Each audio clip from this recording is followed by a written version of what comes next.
नमस्कार दोस्तों, आप सभी को बायोलॉजी नॉलेज चैनल में स्वागत है। दोस्तों, आगामी टीजीटी पीजीटी में एक सीट पक्का करने और बेहतर हिंदी मीडियम से तैयारी करने के लिए बायोलॉजी नॉलेज चैनल में आपका स्वागत है और इस चैनल से जुड़ें और तैयारी को बेहतरीन बनाएं। मैं हर टॉपिक को पढ़ाने के बाद उसी टॉपिक से संबंधित महत्वपूर्ण प्रश्नों की चर्चा भी करूंगा। तो आइए आज का सेशन शुरू करते हैं। टॉपिक है जंतु जगत का वर्गीकरण, जिसमें संघ प्रोटोजोआ की चर्चा इस वीडियो में करेंगे।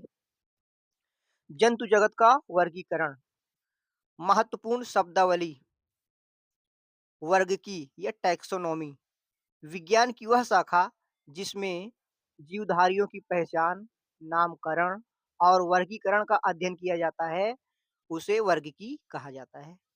द्विनाम पद्धति या बाइनोमियल नोमेनक्लेचर, इसके प्रतिपादक हैं कैरोलस लिनियस। नियम क्या है? प्रत्येक जीव के दो नाम हैं, पहला वंश और दूसरा जाति। जाति यह वर्गीकरण की सबसे छोटी और आधारभूत इकाई है।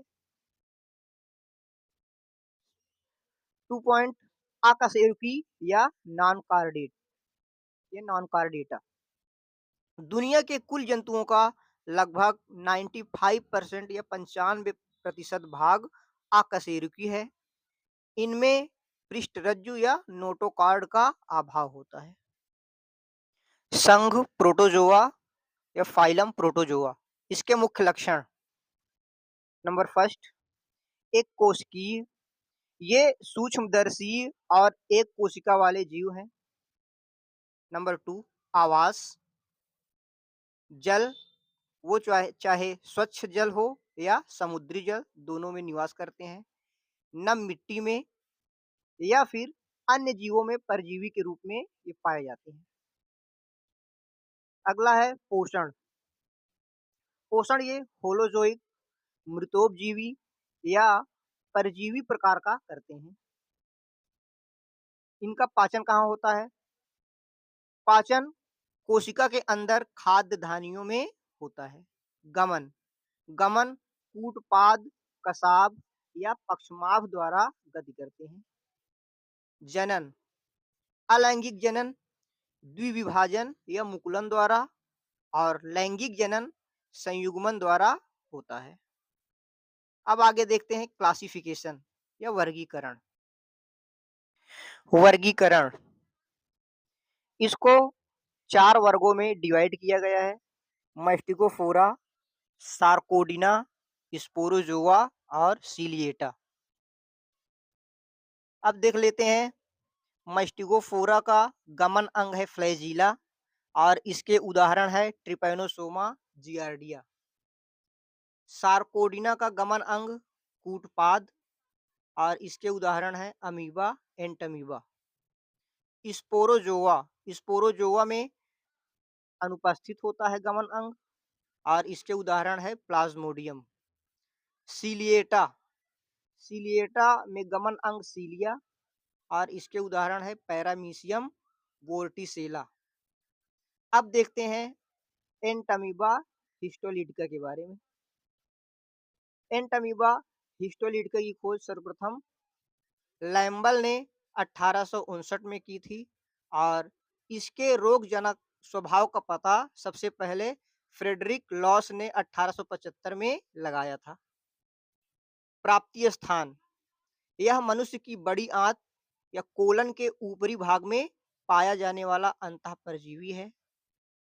इससे होने वाला रोग, इसके कारण अमीबीय पेचिस या अमीबिएसिस रोग हो जाता है। प्रभाव, यह आंत के अलावा कभी-कभी यकृत, फेफड़ों और मस्तिष्क तक भी पहुंच जाता है। पुनः से एक बार इम्पोर्टेंट बिंदुओं और डायग्राम के माध्यम से समझने का प्रयास करते हैं, जिससे और अधिक स्पष्टता आ जाए। प्रमुख लक्षण, एक कोशिकीय सूक्ष्मजीव, कूटपाद सेकंड, कूटपाद, कसाब या पछमाव द्वारा गमन। थर्ड, पोषण, होलोजोई, मृतोपजीवी या परजीवी। वर्गीकरण, मैस्टिकोफोरा, सार्कोडिना, सीलिएटा, स्पोरोजोआ। मैस्टिकोफोरा के अंतर्गत ट्रिपैनोसोमा, सार्कोडिना के अंतर्गत अमीबा, सीलिएटा के अंतर्गत पैरामीशियम, स्पोरोजोआ के अंतर्गत प्लाज्मोडियम। अब हम लोग देख लेते हैं अमीबा का डायग्राम, ये चित्र, और समझने का प्रयास करते हैं। कूटपाद, आप देखेंगे कूटपाद, इसका प्रमुख कार्य क्या है? अमीबा में कूटपाद का मुख्य कार्य प्रचलन या गति करना और भोजन ग्रहण करना, शिकार को पकड़ना। ये कूटपाद अस्थायी पैर होते हैं जो भोजन के पास जाकर उसे घेर लेते हैं और खाद्य धानी बनाकर पोषण में मदद करते हैं। अब देख लेते हैं केंद्रक का कार्य। अमीबा में केंद्रक कोशिका का नियंत्रण केंद्र या मस्तिष्क है जो कोशिकीय गतिविधियों को निर्देशित करता है। अब देख लेते हैं रिक्तिका। अमीबा में रिक्तिका का मुख्य रूप से दो कार्य करती हैं। पहला परासरण नियंत्रण और दूसरा पोषण का कार्य। अब देख लेते हैं खाद्य धानी। भोजन को पचाना, अवशोषित करना और अपशिष्ट पदार्थों को बाहर निकालने का काम खाद्य धानी करती है। पैरामीशियम को चित्र के माध्यम से समझने का प्रयास करते हैं। सबसे ऊपर दिख रहा है पछमाभ। पक्षमाभ का कार्य गति करना है। और महाकेंद्रक या गुरुकेंद्रक, यह बड़ा बहुगुणित केंद्रक है जो अधिक क्रोमैटिन पदार्थ का बना होता है। यह कोशिका की उपापचयी क्रियाओं को नियंत्रित करता है। लघु केंद्रक, लघु केंद्रक छोटा, गोलाकार व द्विगुणित होता है। यह जीव की जनन क्रियाओं पर नियंत्रण रखता है। ओरल ग्रूव, भोजन को इकट्ठा करने और शरीर के अंदर ले जाने का मुख्य कार्य करती है। विशेष टिप्पणी, इम्पॉर्टेंट नोट। आंत में पाया जाने वाला अंतःपरजीवी एंटामीबा हिस्टोलिटिका है। यह अमीबीय पेचिस या डायसेंट्री उत्पन्न करता है। विश्व की लगभग 10% जनसंख्या इस रोग से ग्रसित है। एंटामीबा हिस्टोलिटिका की संरचना, यह एक सूक्ष्मदर्शी परजीवी है जो अपने जीवन चक्र में मुख्यतः 3 रूपों में मिलता है। फर्स्ट है ट्रोफोजोइट या मैग्ना। यह विशेषता, यह सबसे सक्रिय, सचल और रोगजनक रूप है। स्थान, मनुष्य की बड़ी आंत के श्लेष्म और उपश्लेष्म परतों में पाया जाता है। इसमें कोशिका द्रव्य 2 भागों में विभाजित होता है। एक्टोप्लाज्म, बाहरी स्वच्छ और कणिका विहीन। सेकंड, एंडोप्लाज्म, केंद्रीय और कणिकामय। केंद्रक, इसमें एक गोल केंद्रक होता है जिसके मध्य में एंडोसोम या कैरियोसोम पाया जाता है। पोषण, यह प्राणी संपोषण करता है। इसकी खाद्य धानियों में लाल रुधिर कणिकाएं, आरबीसीएस और जीवाणु पाए जाते हैं। गति, इसमें एक ही कूटपाद होता है और इसकी गति को लाइमैक्स गति कहते हैं। अभाव, इसमें संकुचनशील रिक्तिका या कंट्रैक्टाइल वैक्यूल नहीं होती क्योंकि यह समपराशरी वातावरण में रहता है। सेकंड है प्रीसिस्टिक या माइन्यूटा। इसका आकार छोटा, गोलाकार और अचल या नॉन मोटाइल होता है।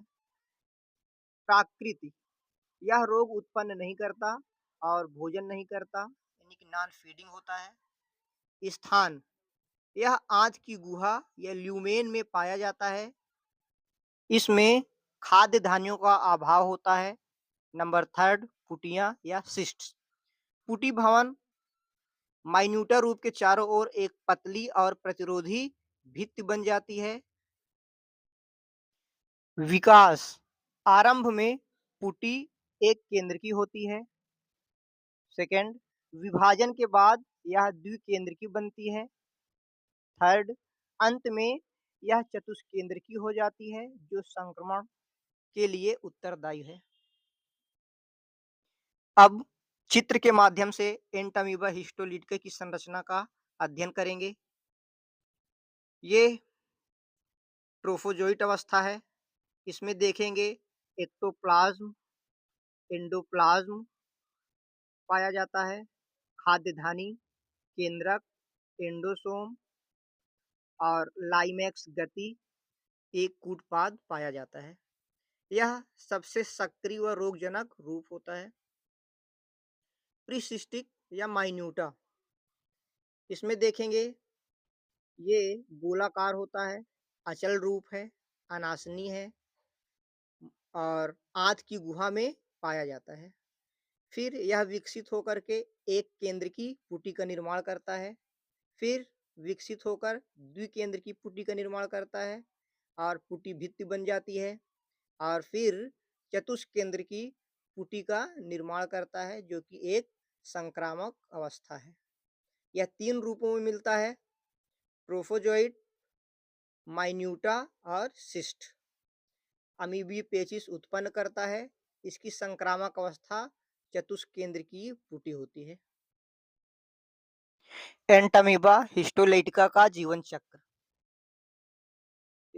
इसकी प्रकृति, यह एक पोषीय प्राणी है जिसका अर्थ है कि इसका जीवन चक्र केवल एक ही परपोषी यानी मनुष्य में पूरा होता है। आशयी परपोषी, सुअर, कुत्ते और खरगोश इसके आशयी परपोषी होते हैं। जीवन चक्र की प्रमुख अवस्थाएं। जनन, फर्स्ट है जनन। ट्रोफोजोइट अवस्था में यह द्विखंडन या बाइनरी फिजन द्वारा अलैंगिक रूप से जनन करता है। इसमें केंद्रक का सूत्री विभाजन होता है। सेकंड, पुटी भवन या इंसिस्टमेंट। कुछ कोशिकाएं माइन्यूटा रूप धारण कर लेती है और आंत की गुहा में चतुष्केंद्र की पुटी का निर्माण करती है। नोट, यही चतुष्केंद्र की पुटी ही संक्रमणकारी अवस्था है। थर्ड, संक्रमण, दूषित भोजन या जल के माध्यम से ये पुटियां मनुष्य के शरीर में प्रवेश करती हैं। घरेलू मक्खियां और तिलचट्टा इन्हें फैलाने में मदद करते हैं। पुटी भवन, छोटी आंत में पहुंचने पर ट्रिप्सिन एंजाइम पुटी भित्ति को पचा देता है जिससे मेटासिस्ट मुक्त होता है। फिफ्थ, विकास, मेटासिस्ट विभाजित होकर 8 छोटे अमीब्यूली बनाता है जो बड़ी आंत में जाकर वयस्क ट्रोफोजोइट बन जाता है। मनुष्य में पाए जाने वाले अन्य एंटामीबा कोलाई, यह रोगकारी नहीं है। यह आंत की गुहा में रहकर पाचन संबंधी जटिलताएं उत्पन्न कर सकता है। सेकंड, एंटामीबा जिंजीवैलिस, यह मुख के दांतों और मसूड़ों के बीच में रहता है। यह मुख्य रूप से पायरिया के रोगियों में अधिक पाया जाता है। याद रखने योग्य बिंदु, संक्रामक अवस्था चतुष्केंद्र की पुटी है। परपोषी केवल मनुष्य, वाहक मक्खियां और कॉकरोच। एंटामीबा हिस्टोलाइटिका का जीवन चक्र पुनः से देख लेते हैं जिससे कि और अधिक स्पष्ट हो जाए। प्रकृति, एक कोषीय जीवन चक्र केवल परपोषी मनुष्य में पूर्ण होता है। प्रमुख अवस्थाएं, ट्रोफोजोइट, आंत की भित्ति में द्विखंडन द्वारा अलैंगिक जनन। पुटी भवन, माइन्यूटा रूपों का आंत की गुहा में पुटी भवन। चतुष्केंद्रकीय पुटी का निर्माण। संक्रमण, चतुष्केंद्रकीय पुटी युक्त भोजन, जल का सेवन। इसकी वाहक गृह मक्खियाँ व तिलचट्टे। विपुटी भवन, छोटी आंत में ट्रिप्सिन एंजाइम द्वारा पुटी भित्त का पाचन। विकास, मेटासिस्ट द्विखंडन से 8 छोटे अमीब्यूली बनता है जो बड़ी आंत में वयस्क होते हैं। संक्रमित भोजन मनुष्य ग्रहण करता है, मनुष्य के मुख द्वारा, और छोटी आंत में पहुंचता है, वहां पे विपुटी भवन होता है।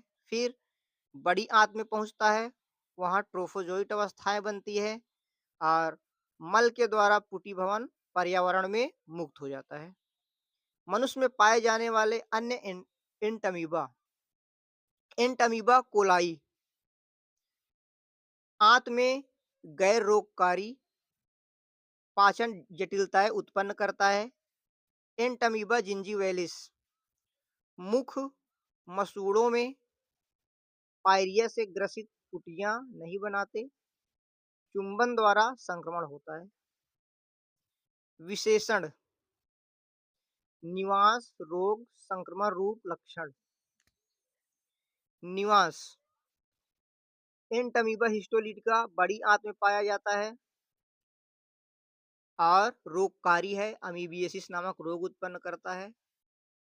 संक्रामक रूप चतुष्केंद्र की पुटी, और इसके लक्षण क्या है? रक्त युक्त मल।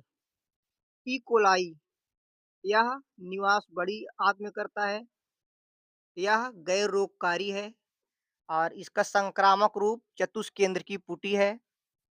लक्षण, ये पाचन संबंधी जटिलताएं उत्पन्न करता है।